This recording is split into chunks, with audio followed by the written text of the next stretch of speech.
Welcome back to the Pagan Perspective. I'm your Wednesday host, Yeka, and this week we are doing book reviews.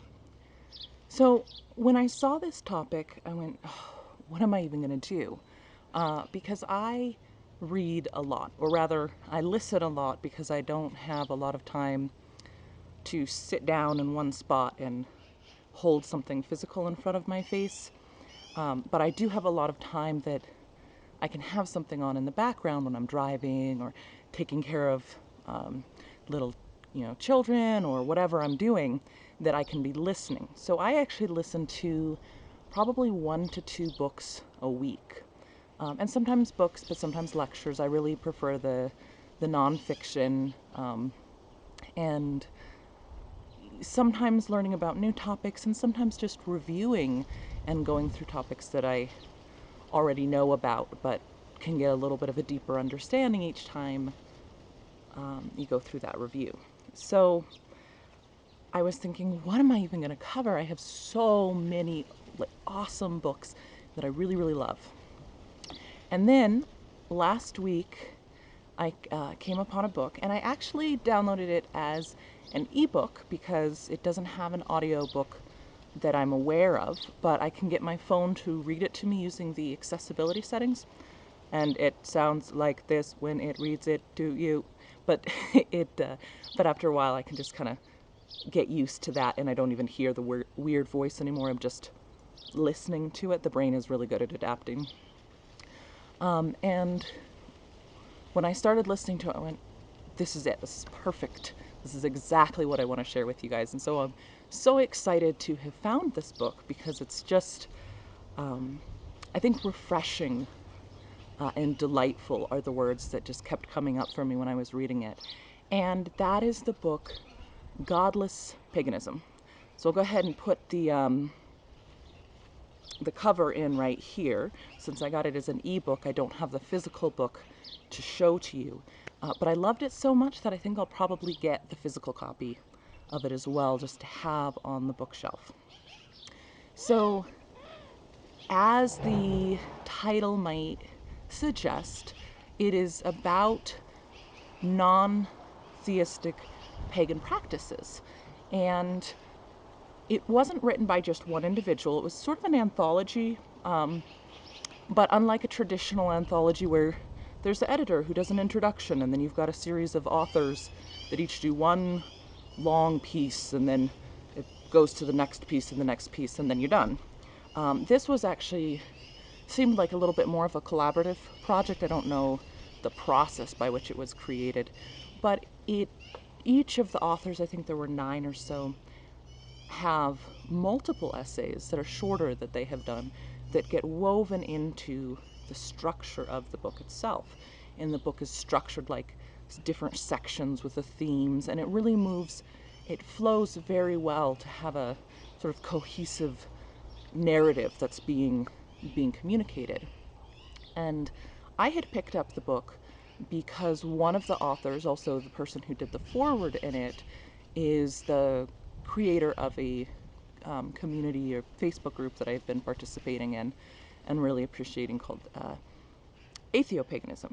And this person also has a blog, which is a great read and something I really connect with and like a lot. And the reason I got the book was that there have been several real heavy topics that the group has tackled, and I have watched them do just a superb job of moderating that in just this really respectful, productive way. So I really went, you know what, I really admire this person. I want to check out this book and see what it is.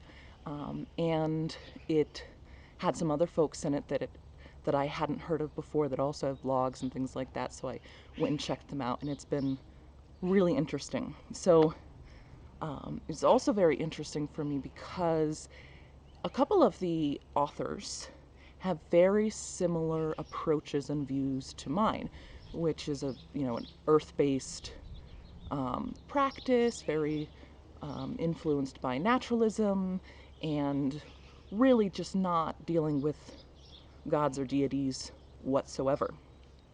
But some of the other authors were coming from very different perspectives, and while also being non-theists, was just sort of an eye-opener on different non-theistic approaches. So in addition to sharing each of those people's approaches, it also goes in and gives some historical context for non-theist pagan practices, and goes through and does a really good job of talking about some of the different terminology and really untangling some of those terms that and ideas that can get sort of intertwined, and depending on what part of the pagan community you're most participating in, some of these ideas might be so intertwined that they're seen almost as synonymous. For instance, the idea of paganism and polytheism as being the same thing. There are some parts of the pagan community that see it that way, and therefore when somebody says, well, I'm an atheist and a pagan, they go, well, you can't be that. That's an oxymoron. But then, so sort of untangling that and going, well, there's these other parts of the community that don't see it that way, and here's some context about how that is, why that is, and how that's seen. So it was just really nice to get that discussion about it. So I think that the introduction alone of the book was worth it, and then it was just it was just a page turner. It was one that I didn't want to put down to to do anything else. I just wanted to keep listening and listen through the whole thing, and it's probably one that I'll go back and listen to again and again, and just really appreciated that. I thought it was also very well done. It was a very well crafted book, but in that it was I think that it was written in such a way that it could speak to many different groups. So it could very easily be speaking to somebody who's coming from a more atheist background and is wanting to sort of explore paganism in tandem with that, but also for folks who are pagans who want to learn a little bit more, who are theist pagans or who have been exposed to theist pagan paths and approaches. We want to explore that non-theist part and get to kind of see that just because deities aren't part of the practice doesn't mean that there isn't the awe and that there isn't necessarily mysticism and all of these other things. So it's a great for that. But I think it was also wonderful for folks like myself who are non-theist pagans to feel validated a little bit, to see other voices of like, yeah, we're like this too.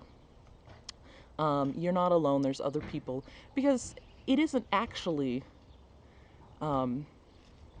there are plenty of other theists, non-theist pagans. It's just not the loudest group out there. And sometimes even today there is a little bit of